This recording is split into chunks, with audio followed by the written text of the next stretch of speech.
Hello everyone, welcome back to my channel chemistry with Sakshi. जैसा कि सब लोग जानते हैं, हमने बोहर्स एटॉमिक मॉडल स्टार्ट किया था। प्रीवियस लेक्चर में हमने उसके कुछ पोस्टुलेट्स देखे थे। आज हम देखने वाले हैं नील बोहर ने कुछ कैलकुलेशंस की थी about radius, velocity and total energy, कि एक इलेक्ट्रॉन जो होता है वो अलग अलग शेल में क्या करता है, रहता है। जैसे कि N1 जो है, N2 है, कितने सारे शेल होते हैं, इनफाइनाइट तक शेल होते हैं। तो उसकी रेडियस कितनी होती है, वेलोसिटी कितनी होती है, टोटल एनर्जी कितनी होती है, इन सब के बारे में हम आज कैलकुलेशंस करने वाले हैं। चलिए स्टार्ट करते हैं। सबसे पहले हम देखते हैं रेडियस क्या होती है। रेडियस एक इलेक्ट्रॉन की कितनी होती है। अब बहुत क्वांटाइजेशन जो है प्रीवियस लेक्चर में हमने देखा था, वो क्या था, एंगुलर मोमेंटम जो है वो किसके इक्वल है, NH/2π के। एंगुलर मोमेंटम जिसको L से डिनोट करते हैं क्या होता है, mvr is equal to NH/2π। इसको हम इक्वेशन 1 दे देते हैं। अब according to Rutherford model, Rutherford के मॉडल के अकॉर्डिंग क्या था कि ये जो होता है ये क्या है, एक न्यूक्लियस है। न्यूक्लियस के बीच में क्या होता है, प्रोटॉन, और इलेक्ट्रॉन इसके चारों ओर क्या करता है, घूमता है। ठीक है, सब लोग क्लियर है इतना। अब इलेक्ट्रॉन और प्रोटॉन दोनों के बीच में एक फोर्स लगता है जिसको हम बोलते हैं इलेक्ट्रोस्टैटिक फोर्स।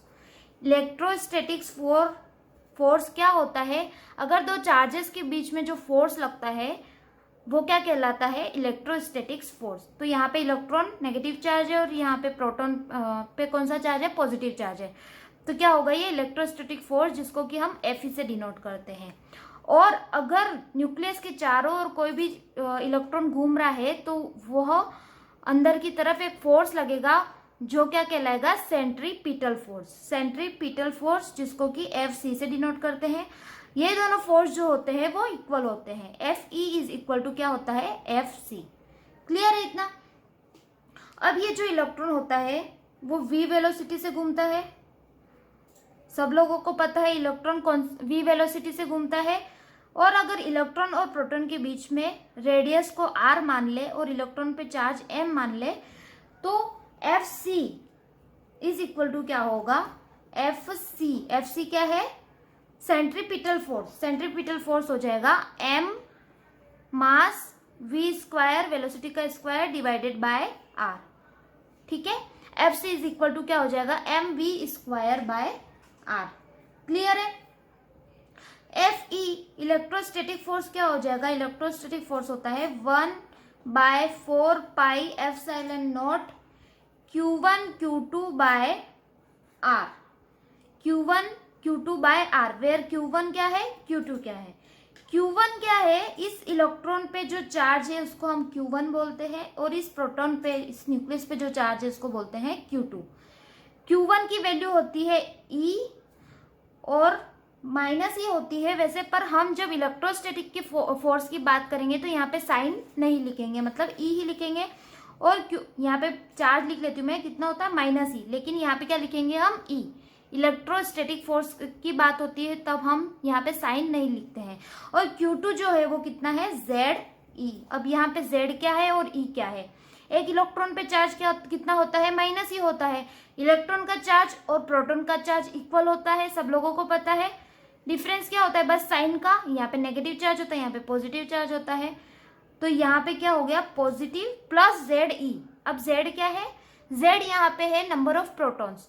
मान लो हाइड्रोजन एटम की बात हो रही है, हाइड्रोजन एटम का एटॉमिक नंबर कितना होता है, 1 होता है। एटॉमिक नंबर 1 होता है तो नंबर ऑफ प्रोटॉन्स कितने हैं, 1 है। तो यहाँ पे प्लस ZE की जगह क्या लिख लेंगे, +1E या फिर +E। ठीक है। अगर मान लो हीलियम की बात हो रही है, हीलियम का एटॉमिक नंबर कितना होता है, 2 होता है। तो यहाँ पे क्या आ जाएगा, प्रोटॉन कितने होते हैं उसमें, 2 होते हैं, तो यहाँ पे हो जाएगा +2E।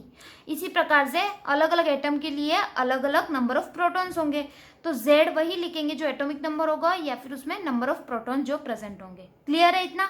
अब Q1 और Q2 की वैल्यू यहाँ पे पुटअप कर लेते हैं। यहाँ पे हो जाएगा 1/4πε0। Q1 कितना है, माइनस ही, लेकिन यहाँ पे हम साइन नहीं लिखने वाले, तो E। और Q2 कितना है, ZE डिवाइडेड बाय R। इसको सोल्व कर लेते हैं। 1/4πε0 और ये हो जाएगा Z E square by R. ये अगर इक्वेशन 2 देते हैं और ये इक्वेशन 3 देते हैं तो 2 इज इक्वल टू 3 है क्योंकि F C is equal to F E है। ठीक है, तो इन दोनों को इक्वल लिख लेते हैं हम। M V square by R is equal to 1/4 epsilon not Z E square by R. ठीक है, क्लियर है इक्वेशन? इसको बोल देते हैं इक्वेशन नंबर 4। ठीक है, या फिर इन दोनों को इक्वेशन नहीं देते क्योंकि F C is equal to F E है, इक्वेशन नंबर 2 दे देते हैं। क्लियर है गाइस इतना? M V R is equal to क्या होता है? NH/2 according to Bohr quantization. तो हमने ये इक्वेशन लिख दी, first equation. According to Rutherford model क्या होता है? प्रोटॉन जो होता है उसके चारों ओर इलेक्ट्रॉन क्या करता है? घूमता रहता है। तो एफ ई जो होता है इलेक्ट्रोस्टैटिक फोर्स, आप लोग फिजिक्स में पढ़ने वाले हो इलेक्ट्रोस्टैटिक फोर्स क्या होता है इन डिटेल। यहाँ पे इतना समझ लीजिए, इलेक्ट्रोस्टैटिक फोर्स किसके इक्वल होता है? सेंट्रीपिटल फोर्स के। एफ सी क्या हो गया? M V square by R, और एफ ई हो गया 1/4 epsilon not Z E square by R. इन दोनों को इक्वल लिख दिया तो हमारे पास एक इक्वेशन आ गई, इक्वेशन 2। अब हम इससे निकालेंगे कि रेडियस किस प्रकार से निकालते हैं। इससे पहले इसका स्क्रीनशॉट ले लीजिए। क्लियर है? अब हम रेडियस की बात करते हैं, इन्हीं 2 इक्वेशन का यूज करेंगे। फर्स्ट हम निकालते हैं radius.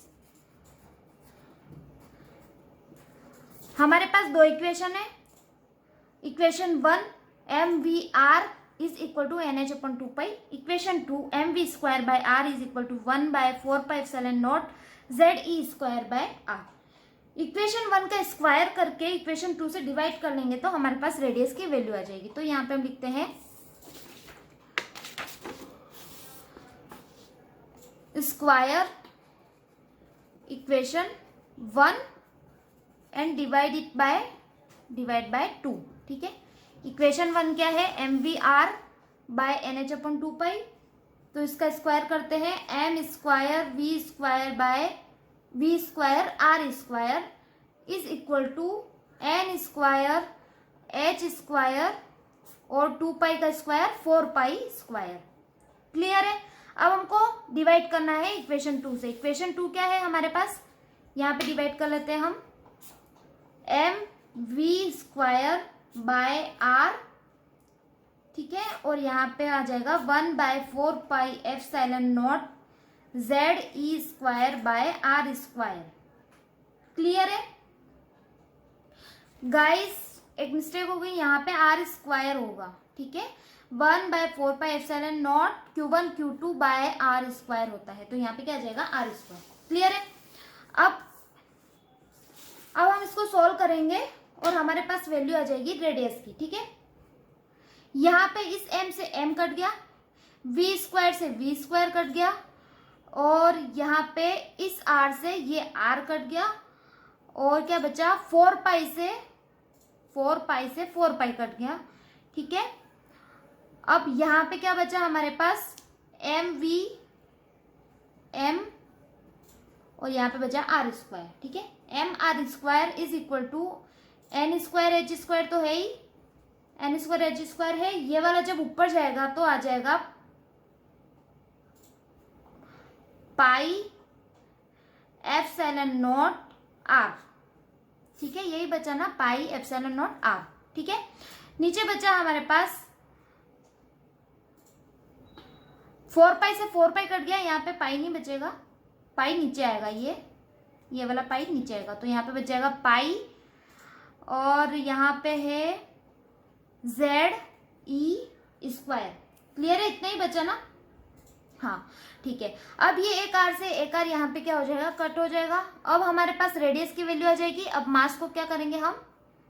Are is equal to N square H square epsilon not divided by N square H square epsilon not divided by pi M Z E square. जब ये एम यहाँ पे आ जाएगा तो क्या आ जाएगा? पाई एम जेड ई स्क्वायर। ठीक है, तो ये हमारे पास वैल्यू आ गई रेडियस की। R is equal to N square H square epsilon not divided by pi M Z E square. ठीक है, इस इक्वेशन को हम नाम देते हैं इक्वेशन नंबर 3। समझ में आ गया रेडियस किस प्रकार से निकाला? हमारे पास दो इक्वेशन थी, स्क्वायर किया इक्वेशन 1 का और डिवाइड किया इक्वेशन 2 से। स्क्वायर करने पर M square B square R square is equal to N square H square divide by 4 square. अब इसको डिवाइड कर दिया इक्वेशन 1 से, इसको सोल्व किया तो हमारे पास रेडियस की वैल्यू आ गई जो कि कितनी है, N square H square epsilon not divided by pi M Z E square. Clear है? अब ये तो एक इक्वेशन आ गई। इसके बाद एक इक्वेशन आती है जिससे सीधी रेडियस की वैल्यू निकलती है। आपके competitive exam like NEET JEE उसके लिए ये इक्वेशन बहुत ही काम में आएगी। वैसे एक सिंपल इक्वेशन और है जिससे आप क्वेश्चन सोल्व कर सकते हो, लेकिन क्वेश्चन कभी घुमा फिरा के भी आ सकते हैं। तब आपके लिए जो यूज आएगी वो कौन सी इक्वेशन आएगी, ये वाली, R is equal to N square H square epsilon not divided by pi M Z E square. अब यहाँ पे कुछ चीजें कांस्टेंट है, जैसे कि एच कांस्टेंट है। एच क्या होता है, प्लांक कांस्टेंट। ठीक है, एच कांस्टेंट है जिसकी वैल्यू कितनी होती है 6.626 multiply by 10⁻⁻34 joule second. Epsilon naught constant है जिसकी वैल्यू होती है 8.85 multiply by 10⁻12 coulomb square newton metre पर स्क्वायर। मास ऑफ इलेक्ट्रॉन, ये मास किसका है, इलेक्ट्रॉन का मास है। मास ऑफ इलेक्ट्रॉन कांस्टेंट है, हम लोगों ने निकाल लिया था। मास ऑफ इलेक्ट्रॉन कितना होता है 9.1 मल्टीप्लाई बाय 10⁻28 ग्राम। और यहाँ पे एक और चीज कांस्टेंट है जो कि है इलेक्ट्रॉन। इलेक्ट्रॉन पे चार्ज कितना होता है 1.6 मल्टीप्लाई बाय 10⁻19 कूलम। ठीक है, तो ये सारी कांस्टेंट निकल जाने के बाद में एच कांस्टेंट है, एप्सिलॉन नॉट एम कांस्टेंट है, पाई की वैल्यू हमें पता है और ई चार्ज हमें पता है। तो हमारे पास आर की ये सारी वैल्यू इसमें पुटअप करेंगे तो आर की वैल्यू आ जाएगी 0.529 और यहाँ पे क्या बच गया N square divide by Z angstrom. ठीक है, ये हमारे पास वैल्यू आ जाएगी। इसको हम लिखते हैं आर इज इक्वल टू 0.53 भी लिख सकते हैं N square by Z angstrom. ठीक है, तो ये हमारे पास वैल्यू आ गई आर की, जिसको हम इक्वेशन नंबर 4 दे देते हैं। तो इसी प्रकार से रेडियस निकाल सकते हैं। दो फॉर्मूले आ गए हमारे पास, एक तो ये और एक ये। अब एक क्वेश्चन देखते हैं जैसे कि हाइड्रोजन एटम की बात हो रही है। हाइड्रोजन एटम के लिए हमें रेडियस निकालना है। कब निकालना है, जब हाइड्रोजन एटम फर्स्ट शेल में हो। फर्स्ट शेल में हो मतलब एन इज इक्वल टू क्या हो जाएगा 1 में, या फिर यूं बोल सकते हैं जब हाइड्रोजन एटम का इलेक्ट्रॉन जो होगा वो किस में है, ग्राउंड स्टेट में है, तब क्या हो जाएगा एन इज इक्वल टू 1। अब एन इज इक्वल टू 1 की वैल्यू इसमें पुटअप करेंगे। एन इज इक्वल टू 1 है तो जेड कितना है, यहाँ पे हाइड्रोजन एटम के लिए जेड कितना होता है 1 होता है। नंबर ऑफ प्रोटॉन कितने हैं इसमें 1 है, तो इसमें ये वैल्यू पुटअप करेंगे तो आ जाएगा R is equal to 0.53 multiply by 1 का स्क्वायर 1 और जेड भी 1 है, तो यहाँ पे आ जाएगा 0.53 एंगस्ट्रॉम। क्लियर है, ये हो जाएगा R1 क्योंकि n इज इक्वल टू 1 की बात कर रहे हैं। अब n इज इक्वल टू 2 में है, जब इलेक्ट्रॉन किस में है, n इज इक्वल टू 1 में है। n इज इक्वल टू 2 को हम बोल सकते हैं first excited state. n is equal to 1 क्या होता है, फर्स्ट एक्साइटेड स्टेट। क्लियर है, तो R2 हो जाएगा 0.53 मल्टीप्लाई बाय एन स्क्वायर। 2 का स्क्वायर कितना हो गया 4/1, तो इसको सॉल्व करेंगे हमारे पास आ जाएगा 2.12 एंगस्ट्रॉम। क्लियर है, तो इस प्रकार से हम कर सकते हैं। एक और बात यहाँ पे ध्यान देने वाली है, हाइड्रोजन एटम के लिए हम निकाल सकते हैं और हाइड्रोजन लाइक स्पीसीज के लिए। अब हाइड्रोजन लाइक स्पीसीज क्या होता है, जैसे कि He एटम की बात कर रहे हैं, हीलियम की। अब हीलियम पे पॉजिटिव चार्ज जब है तो ये क्या हो जाएगा hydrogen like species. Hydrogen like species मतलब इसमें इलेक्ट्रॉन कितने होते हैं 2 होते हैं। 2 होते हैं, इसका एटॉमिक नंबर कितना होता है 2। इलेक्ट्रॉन कितने होते हैं 2, प्रोटॉन कितने होते हैं 2। अब यहाँ पे प्लस चार्ज आ जाएगा तो इसके पास इलेक्ट्रॉन कितने हो जाएंगे 1 इलेक्ट्रॉन। जब यहाँ पे चार्ज पॉजिटिव हो जाता है तो माइनस कर लेते हैं और नेगेटिव होता है तो क्या कर लेते हैं प्लस कर लेते हैं। तो 2 प्लस है तो -1 करेंगे तो कितने इलेक्ट्रॉन हो जाएंगे 1 इलेक्ट्रॉन।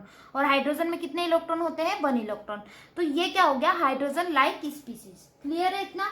अब हाइड्रोजन लाइक स्पीसीज के लिए पूछ लिया कि n इज इक्वल टू 1 है और फर्स्ट शेल में है और इसकी रेडियस निकालो, तो क्लियरली हम निकाल सकते हैं R1 और उसकी वैल्यू पुट अप कर लेंगे। लेकिन यहाँ पे Z कितना हो जाएगा, 2 हो जाएगा, क्योंकि हीलियम का नंबर ऑफ प्रोटॉन कितने होते हैं, 2 होते हैं। क्लियर है?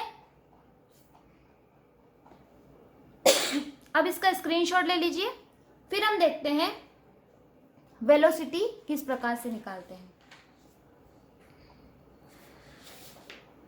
ठीक है, अब हम निकालते हैं वेलोसिटी। वेलोसिटी निकालने के लिए वेलोसिटी को हम v से डिनोट करते हैं, रेडियस को r से करते हैं। ठीक है, वेलोसिटी निकालने के लिए हम क्या करेंगे, equation put value of equation 3 in equation 1। यहाँ पे मैं इक्वेशंस लिख लेती हूँ ताकि आप लोगों को क्लियर हो जाएगा, या फिर मैं आप लोगों को एक बार दिखा देती हूँ। इक्वेशन 1 क्या थी, यहाँ पे साइड में लिख लेते हैं mvr is equal to nh/2π। ये कौन सी है, इक्वेशन 1। फिर इक्वेशन 3 कौन सी है, r is equal to radius की n²h²ε0 डिवाइडेड बाय πmze²। ये इक्वेशन 3 है। हमें क्या करना है, वेलोसिटी निकालनी है। वेलोसिटी निकालने के लिए पुट वैल्यू ऑफ इक्वेशन 3 इन 1।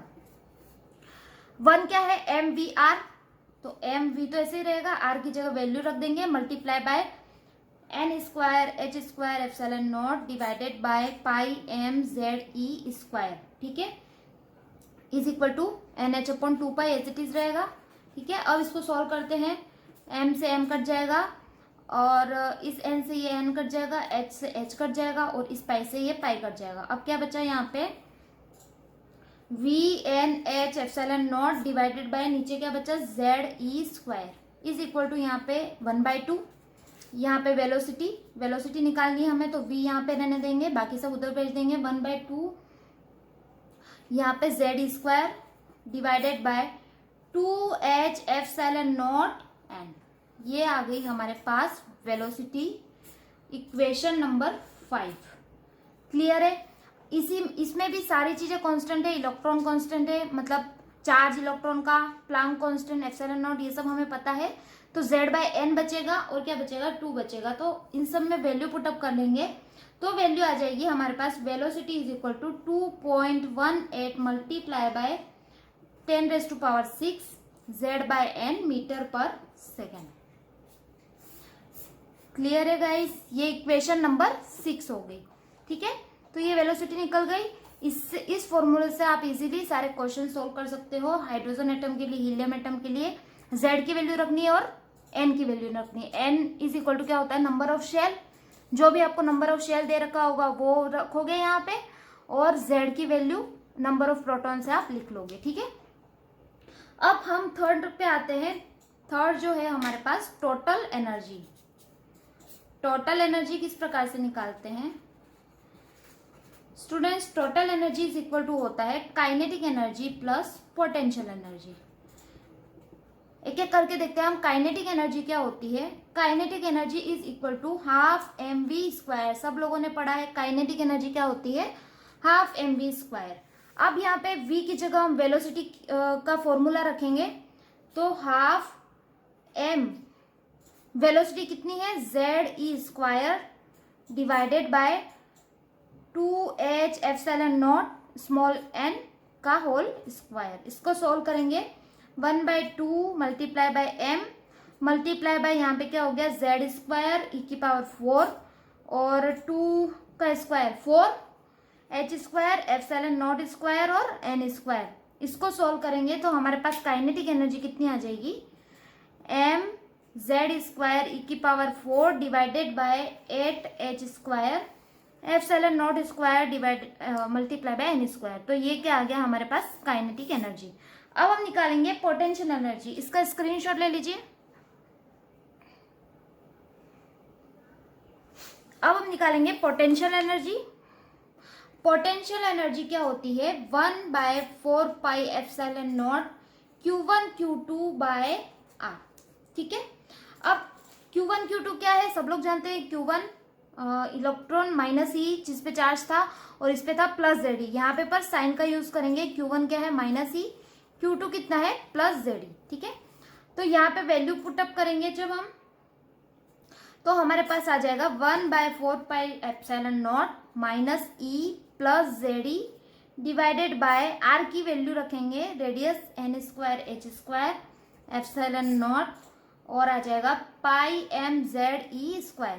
इसको सॉल्व करेंगे, सॉल्व करने पर हमारे पास आएगा पाई से पाई कट जाएगा और बाकी सब ऐसा ही रहेगा। तो हमारे पास आ जाएगा माइनस का, ये ऊपर जब जाएगा माइनस का m z स्क्वायर, z यहाँ पे है, ऊपर भी z है तो z स्क्वायर, ई स्क्वायर यहाँ पे है, ई स्क्वायर ऊपर है तो e की पावर कितनी हो जाएगी 4 डिवाइडेड बाय 4n² h²ε0²। अब हमारे पास पोटेंशियल एनर्जी आ गई और काइनेटिक एनर्जी आ गई।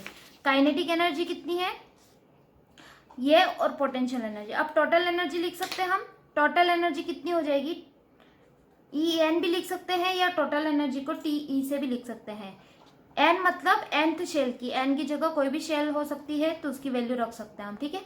तो यहाँ पे वैल्यू पुटअप कर लेंगे, mz² e⁴ divided bye 8h²ε0² n² minus total energy क्या होती है, potential energy, kinetic energy plus potential energy. यहाँ पे साइन माइनस का इसलिए यहाँ पे क्या आ जाएगा minus mz² e⁴ 4n² h²ε0²। Clear है। यहाँ पे हम एलसीएम लेंगे तो हमारे पास आ जाएगा 8h²ε0² और n²। तो यहाँ पे हो जाएगा हमारे पास ये 2 होगा और -2 करेंगे, इसको सोल्व करने पे आ जाएगा -mz² e⁴। क्लियर है गाइस। तो ये हमारे पास क्या आ गई, टोटल एनर्जी। ये क्या है, टोटल एनर्जी। इसको इक्वेशन नंबर हम देते हैं, कहाँ तक हो गई थी, 6 तक हो गई थी, इसको देते हैं इक्वेशन नंबर 7। अब इसमें वैल्यू पुटअप करेंगे सारी कांस्टेंट की, तो हमारे पास आ जाएगी -13.6 मल्टीप्लाई बाय z² n², और ये किस में आएगी एनर्जी, इलेक्ट्रॉन वोल्ट में। ये हो गई इक्वेशन 8। ठीक है, क्लियर है गाइस। इतना टोटल एनर्जी कितनी हो गई, -13.6 multiply by z² divide by n² और इलेक्ट्रॉन वोल्ट। यहाँ पे जूल में भी दे रखी है बुक्स में। Total energy is equal to क्या हो जाएगा, -2.18 मल्टीप्लाई बाय 10⁻⁻18 z² n², जब ये जूल में दे रखी है तो इसकी वैल्यू क्या हो जाएगी ये। ठीक है, तो ये सारी इक्वेशंस इंपॉर्टेंट है। रेडियस, वेलोसिटी और टोटल एनर्जी हमने इस प्रकार से निकाली। इसका स्क्रीनशॉट ले लीजिए। अब हम देखते हैं कि एक इलेक्ट्रॉन जब एक्साइटेड ग्राउंड स्टेट से एक्साइटेड स्टेट में जाता है और वो वापस आता है तो वो कितनी नंबर ऑफ वेव्स एमिटेड करता है। मतलब कि हमें निकालना है वेव नंबर और एनर्जी के बीच में डिफरेंस, ये दोनों हम देखने वाले हैं। अब हम देखते हैं कि वेव नंबर किस प्रकार से निकालते हैं। जैसा कि सब लोग जानते हैं, ये क्या होता है, न्यूक्लियस होता है। न्यूक्लियस के चारों तरफ इलेक्ट्रॉन जो होता है वो अलग अलग शेल में प्रेजेंट रहता है। जैसे कि ये पूरा होता है इस प्रकार से। तो ये क्या है, जैसे कि इलेक्ट्रॉन यहाँ पे प्रेजेंट है तो ये n = 1 है, यहाँ पे है तो n = 2। ये कौन सी शेल है, 3। इस प्रकार से इनफाइनाइट शेल होती है, सब लोगों को पता है ये। अब n = 1 है तो इसकी एनर्जी होगी E1, इसके लिए एनर्जी होगी E2 और यहाँ पे होगी E3। इस प्रकार से En तक होगी। ठीक है, तो हमें यहाँ पे क्या निकालना है, वेव नंबर। वेव नंबर जिसको कि इस प्रकार से डिनोट करते हैं μ0। वेव नंबर किसके इक्वल होता है, 1/λ के, 1 वेवलेंथ के। नंबर ऑफ वेव एमिटेड कितनी है वो हमें निकालनी है। तो जैसे जैसे ऊपर जाते हैं इसकी एनर्जी होती है -13.6। जैसे जैसे हम ऊपर जाते हैं लोअर एनर्जी लेवल से हायर एनर्जी लेवल की तरफ, तो जैसे जैसे नंबर ऑफ शेल बढ़ते हैं उसके साथ ही क्या होता है, एनर्जी भी बढ़ती रहती है। सब लोगों को पता है ये क्या होता है। जैसे जैसे हम ऊपर जाते क्या होता है, एनर्जी भी क्या होती है, बढ़ती रहती है। जैसे यहाँ पे -13.6 है तो यहाँ पे फिर चेंज हो जाएगी, यहाँ पे चेंज हो जाएगी, मतलब बढ़ेगी एनर्जी, क्या होगी, बढ़ेगी जैसे जैसे नंबर ऑफ शेल बढ़ेंगे। क्लियर है इतना। तो क्या होगा, डेल्टा ई होगा, मतलब change in energy is equal to always होगा higher energy level minus lower energy level. हम जब 2 शेल की बात कर रहे हैं, 2 एनर्जी की बात कर रहे हैं तो E2 - E1। E final minus E initial. Final मतलब हायर एनर्जी लेवल, माइनस हमेशा क्या होगा, लोअर एनर्जी लेवल। ठीक है, हम यहाँ पे दो शेल की बात कर रहे हैं, 1 और 2 की, तो यहाँ पे एनर्जी क्या हो गई, E2 माइनस E1। क्लियर है गाइज इतना। According to Planck's quantum theory, Planck's के अकॉर्डिंग क्या था, E हमेशा क्या होता है, hc/λ के इक्वल होता है। तो डेल्टा E भी किसके इक्वल होगा, hc/λ के। क्लियर है। Delta E is equal to E2 minus E1, delta E is equal to hc/λ। यहाँ से एक बात क्लियर हो रही है, इन दोनों को जब हम इक्वल रख लेंगे तो हमारे पास क्या वैल्यू आएगी, डेल्टा E यहाँ पे क्या है, hc/λ, और यहाँ पे क्या है, E2 माइनस E1।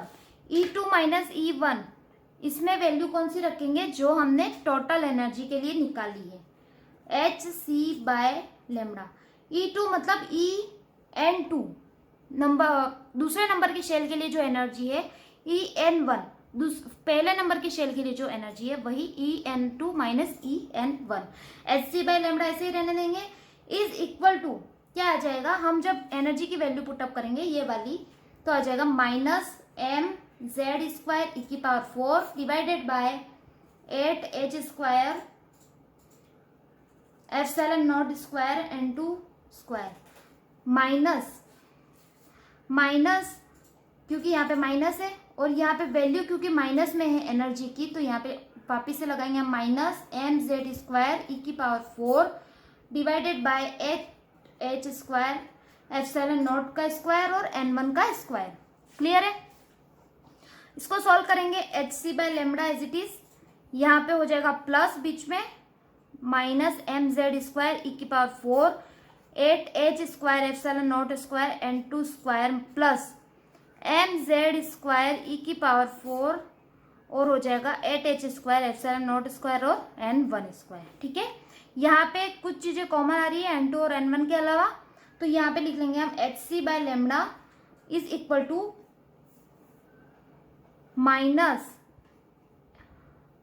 mz², जब प्लस का mz² e⁴ 8h² ε0² कॉमन ले लेंगे हम, तो क्या आ जाएगा हमारे पास यहाँ पे 1/n1², क्योंकि हमने प्लस का कॉमन लिया है तो ये n1² प्लस का ही था, इसलिए 1/n1²। ये माइनस का था तो माइनस क्या हो जाएगा, 1/n2 का स्क्वायर। क्लियर है। अब ये z² भी अलग अलग मतलब एटम के लिए अलग अलग होता है, तो यहाँ पे z² लिख लेते हैं। अब हमें क्या निकालना है, 1/λ मतलब कि वेव नंबर 1/λ, तो ये वहां पे चला जाएगा hc, तो इसकी वैल्यू आ जाएगी m e⁴ 8hc, h यहाँ पे क्यूब हो जाएगा, c ε0²। ठीक है, 1/n1² minus 1/n2² multiply by z²। Clear है इतना। और ये किसके इक्वल है, वेव नंबर के, जिसको कि हम डिनोट करते हैं इस प्रकार से। तो हमारे पास वेव नंबर की इक्वेशन आ गई। अब ये जो होता है वो कांस्टेंट होता है, इसमें वैल्यू पुटअप करेंगे तो हमारे पास आ जाएगी 1.09 multiply by 10⁻7 multiply by 1/n1² minus 1/n2² और z²। क्लियर है बच्चों। ये क्या होता है, रिडबर्ग कांस्टेंट। ये क्या है, रिडबर्ग कांस्टेंट। तो चाहे तो आप ये वाली इक्वेशन याद रखो या फिर इस वाली इक्वेशन से भी आपको आपके बोर्ड्स के एग्जाम में तो काम चल जाएगा। 1.09 multiply by 10⁻7 1/n1² minus 1/n2² multiply by z²। Clear है गाइस। और इसकी जो यूनिट होती है वो कितनी होती है, मीटर इनवर्स। सब लोग जानते हैं वेव नंबर की यूनिट क्या होती है, मीटर इनवर्स। क्लियर है। तो ये इक्वेशन आप लोगों को याद रखनी है वेव नंबर के लिए। ठीक है। अच्छा, एक और चीज हम यहाँ पे देखते हैं, रिडबर्ग कांस्टेंट, इसकी जगह हम RH भी लिख सकते हैं। यहाँ पे क्या लिख सकते हैं, RH भी लिख सकते हैं, n1² माइनस n2² z²। ठीक है। अब हम देखते हैं डेल्टा E जो होता है किसके इक्वल होता है, E2 माइनस E1 के। जब हमें ओनली डेल्टा E की वैल्यू पूछी है, energy difference between higher energy level to lower energy level, तो हम इसमें क्या करेंगे, डायरेक्ट वैल्यू पुटअप करेंगे जो हमने एनर्जी निकाली थी -13.6 वाली। ठीक है। तो -13.6 Z² N2², क्योंकि सेकेंड शेल के लिए E2 एनर्जी है तो N2 माइनस माइनस क्या हो जाएगा, प्लस हो जाएगा, माइनस ऑलरेडी है और इसमें भी माइनस आएगा तो प्लस हो जाएगा, 13.6 Z² divided by N1²। Clear है। अब क्या करेंगे, 13.6 कॉमन ले लेंगे, प्लस का 13.6 कॉमन लेने पे क्या आ जाएगा, 1/N1² माइनस 1/N2²। क्लियर है गाइस। ये क्या आ गई हमारे पास वैल्यू डेल्टा ई की। तो ये कुछ वैल्यूज है, इसको इक्वेशन नंबर 9 दे देते हैं, इसको इक्वेशन नंबर 10 दे देते हैं। तो हमको कुछ 10 इक्वेशन याद रखनी है या फिर आपको कुछ कॉमन जो है याद रखने की है। ये वाली इक्वेशन नहीं याद रख के ये वाली याद रख सकते हो, आपके एग्जाम में काम चल जाएगी। लेकिन जब क्वेश्चन को घुमा फिरा के पूछते हैं, जैसे टोटल एनर्जी है, इसमें कुछ भी पूछ लिया कि मास चार्ज जो है उसको हाफ कर लिया या मास को डबल कर लिया, तब हमारे पास कौन सी इक्वेशन काम में आएगी, ये वाली इक्वेशन काम में आएगी। तो इसीलिए दोनों टाइप की मैंने बता दी है, आप लोग जरूर पढ़िएगा इसको। तो गाइस इसका स्क्रीनशॉट ले लीजिए सबसे पहले तो, ठीक है गाइस, ले ले स्क्रीनशॉट। तो आज हमने क्या क्या देखा, कैलकुलेशंस की। बोहर एटॉमिक मॉडल ने क्या क्या कैलकुलेशन की थी, रेडियस बताई थी, वेलोसिटी, उसके बाद टोटल एनर्जी, वेव नंबर और difference delta E, difference between higher energy level to lower energy level E2 - E1, जिसमें -13.6 वाली वैल्यू पुटअप की थी। तो आई होप आप लोगों को ये कैलकुलेशन समझ में आ गई हो। आप इसे ध्यान से पढ़िएगा, इजीली समझ में आ जाएगा।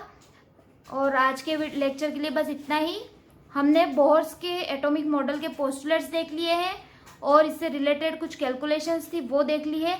इसके बस ड्रॉबैक्स बचे हैं, वो हम बाद में देखेंगे कि ड्रॉबैक्स इसके क्या थे। तो गाइस मेरी वीडियो को लाइक कीजिए, शेयर कीजिए अपने दोस्तों के साथ और मेरे चैनल को सब्सक्राइब कीजिए। तो आज के वीडियो के लिए बस इतना ही, मिलते हैं हम नेक्स्ट लेक्चर में, तब तक के लिए बाय बाय स्टूडेंट्स।